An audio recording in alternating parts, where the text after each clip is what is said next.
کیا پتہ چلا اس سے؟ اس حدیث پاک کے پہلے ٹکڑے سے یہ پتہ چلا یباشرنی سے کہ حالت حیض میں عورت کو گلے لگانا، عورت سے بوس و کنار کرنا یہ جائز ہے۔ کیا اب دو مسئلے ہیں، ایک ہے ما تحت الازار اور ایک لفظ ہے ما فوق الازار۔ ما تحت الازار کسے کہتے ہیں؟ گھٹنے سے لے کے ناف تک کی جگہ کو کیا کہتے ہیں؟ ما تحت الازار، کیونکہ یہ ازار کے نیچے کی جگہ، رات کو آدمی اسی کو ڈھک کے سوتا ہے۔ اور ایک ما فوق الازار یعنی گھٹنے سے نیچے اور ناف سے اوپر پورا جسم کیا ہے؟ ما فوق الازار۔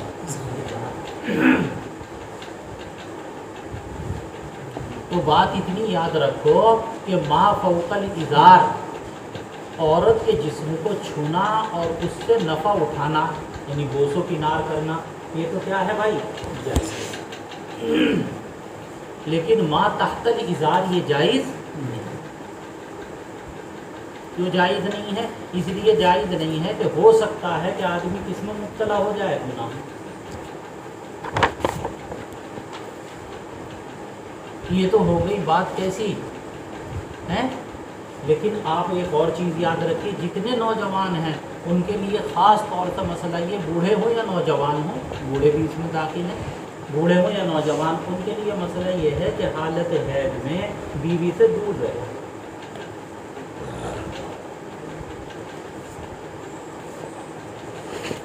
مثلاً یا تو الگ چارپائی پہ سنا ہے، اور اگر ساتھ ساتھ سو رہے ہیں تو بیچ میں آڑ کریں، تکیہ رکھ لیں، کوئی اور چیز رکھ لیں، لیکن کیا رہے تھوڑا سا خاص، تاکہ گناہ سے بچ سکے۔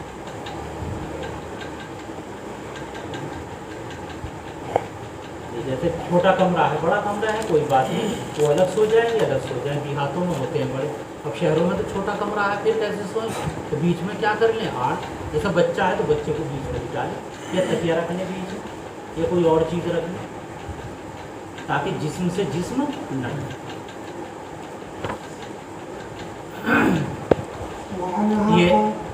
یہ تو پہلی چیز سے معلوم ہوا، اور دوسری چیز سے یہ معلوم ہوا کہ حائضہ عورت کا جو ہاتھ پیر وغیرہ ہے وہ ناپاک نہیں، بشرطے کہ اس میں ناپاکی لگی ہوئی۔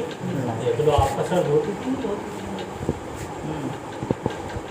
وعنها قالت كنت أشرب وأنا حائض ثم أنادي النبي صلى الله عليه وسلم فيضع فاه على موضع فيه ويشرب وأطلق العرق وأنا حائض ثم أنادي النبي صلى الله عليه وسلم فيضع فاه على موضع فيه حضرت عائشہ رضی اللہ تعالی عنہ فرماتی ہیں کہ میں ایام کی حالت میں پانی پیتی اور پھر وہی برتن حضور پاک صلی اللہ علیہ وسلم کو دے دیتی ہوں نابیلہ، تو آپ اسی جگہ منہ رکھ کر پانی پیتے جہاں سے میں نے پانی پیا، اسی جگہ منہ رکھ کر کیا پیتے بھائی؟ یہاں سے میں نے۔ وَأَتَعَرَّقُ الْعَرْقَ، عرق کے معنی ہڈی، ہڈی اس پر تھوڑا سا گوشت لگا ہوا ہو اور میں ہڈی سے گوشت نوچ کر کھاتی،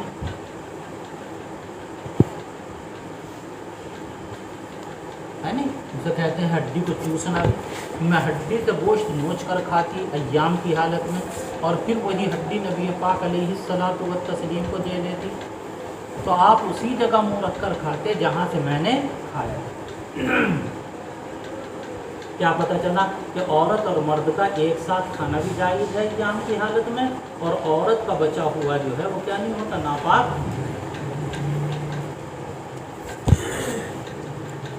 اب آدمی جو ہے پیر صاحب کا بچا ہوا تو پی لے، لیکن عورت کا بچا ہوا سنت سمجھ کے کبھی نہیں پیتا، یہ بھی تو سنت ہے۔ جب مسواک سنت ہے، مسواک ایک جگہ جماعت والوں نے میری کہا کہ تمہاری بات چیت ہوگی، میں نے وہاں یہ حدیث سنی، میں نے کہا ایک سنت یہ بھی، یہ گھر کی سنت، مسجد کی سنت ہے، سب کو یاد ہے، دسترخوان کی یاد ہے، میں نے کہا دسترخوان کے آداب میں مسجد کے اندر یہ آداب ہے، گھر میں جا کے یہ آداب ہے، یاد رکھنا ہے۔ جی عنها قالت كان النبي صلى الله عليه وسلم يتكئ في حجري وأنا حائض حجری حجری في حجري وأنا حائض ثم يقرأ القرآن متفق عليه. حضرت نبی پاک صلی اللہ علیہ وسلم میری گود میں سب رکھتے، میں گیان سے ہوتی تھی اور پھر قرآن پاک کی تلاوت کرتی. وعنها قال النبي صلى الله عليه وسلم ناولني خمرة من المسجد فقلت إني حائض فقال إن حيضتك ليست في يدك یدی کی انہا حضرت عائشہ فرماتی ہیں کہ نبی پاک صلی اللہ علیہ وسلم نے مجھ سے فرمایا کہ چٹائی اٹھا کر مجھے دے دے مسجد سے. مسجد میں چٹائی رکھی تھی، کیا اٹھا کر دے دو؟ تو کہتی ہے میں نے کہا یا رسول اللہ میں ایام سے ہوں. آپ نے فرمایا کہ تیرے ہاتھ میں، یعنی ہاتھ بڑھا کے کیا کر لے. پتہ چلا کہ حائضہ کے لیے مسجد میں داخل ہونا تو ناجائز ہے، لیکن کوئی چیز اگر ہاتھ بڑھا کر اٹھا لے تو یہ کیا ہے بھائی؟ وعن ميمونة رضي الله عنها قالت كان رسول الله صلى الله عليه وسلم يصلي في ملك بعضه عليه وبعضه عليه وأنا حائض متفق عليه. حضرت میمونہ رضی اللہ تعالی عنہ فرماتی ہیں کہ نبی پاک صلی اللہ علیہ وسلم چادر اوڑھ کے نماز پڑھتے ہیں. مرتم کہتے ہیں چادر کو، وہ کس کی بنی ہوئی ہو، اون، جیسا ہمارے یہاں کمبل ہوتا ہے نا، ایسی چادر اوڑھ کر آپ نماز پڑھتے، کمبل اون کی چادر، جس کا کچھ حصہ آپ کے اوپر ہوتا اور کچھ حصہ میرے اوپر، اور میں ایام سے ہوتی. پتہ چلا کہ ایام سے جو عورت ہے اس کی جسم سے لگنے والا کپڑا وہ ناپاک، اور جب کپڑا ناپاک نہیں ہے تو اس کا جو پسینہ ہے وہ بھی کیا نہیں ہے بھائی،